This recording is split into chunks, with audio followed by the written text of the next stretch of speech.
Pakistani speech. And those of you that are thinking that I have an accent, it's you that has an accent, right? Because I live in America, you guys live here. So for us, when I hear you guys talk, it's like, mashallah, you guys have made such an effort, especially the young kids. I can't understand them. And then I question myself if I'm speaking English or if you're speaking English. But because you live in the motherland, I believe you have more help over the English language. We're speaking whatever is left over that came across the pond to us. So as, mashallah, you have acclimated to being able to speak like the locals here, the Quran al-Kareem is a gift given to all of us by Allah subhanahu wa ta'ala.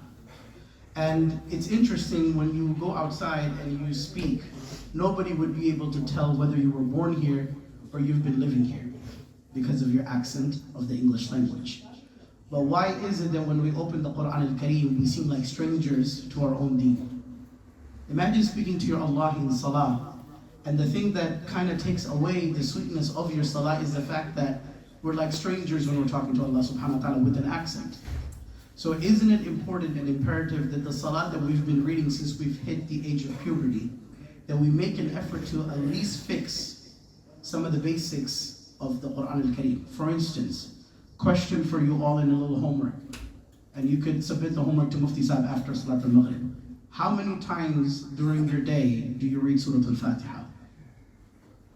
5 times? Okay. But we'll take the homework after Salat al-Maghrib, inshallah. But this is for all of you to think about. How many times in your salah do you read Surah al-Fatiha? And how important would it be to fix the tajweed and the makharij al-huruf and so on and so forth of Surah al-Fatiha? And imagine if you were to talk to King Charles or any dignitary of the world, you would practice your speech. You would go online, you would Google, you might even chat GPT your whole speech. I'm going to speak to King Charles, write something good for me. And then you'd read it and you'd say, you know, mashallah, this is great. I mean, subhanallah, this is great, because Masjid Subhanallah, correct? I don't know if there's a Masjid, mashallah, if there's a conflict of interest, so I'll refer to using the dhikr subhanallah, inshallah, as long as I'm here. So now you would practice and you would make sure that you want to make an impression as you get to speak to this dignitary. But imagine saying Allahu Akbar and standing in front of Rabbul Alameen, the King of the universe. How should we be able to communicate with him?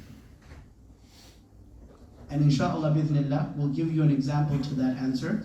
When Mufti Qari Nazrul Islam Sahib reads Hafidhahullah today, you will see the miracle of Quran. And if you close your eyes, and if you happen to know the passage of the Quran al-Kareem is reading, it will feel as if the ayat are being revealed and you can see them as pearls falling before your eyes if you know those verses. As a Muslim who has been reading Salah for so long, the cool part about Quran al-Kareem is you should be able to spell the Quran al-Kareem and read along with it. You should know if it's Dal or Da, Sin or Sad, just by mere hearing it. And this is the reason why Allah subhanahu wa ta'ala in the Quran says, أعوذ بالله من الشيطان الرجيم إنا نحن نزلنا الذكر وإنا له لحافظون.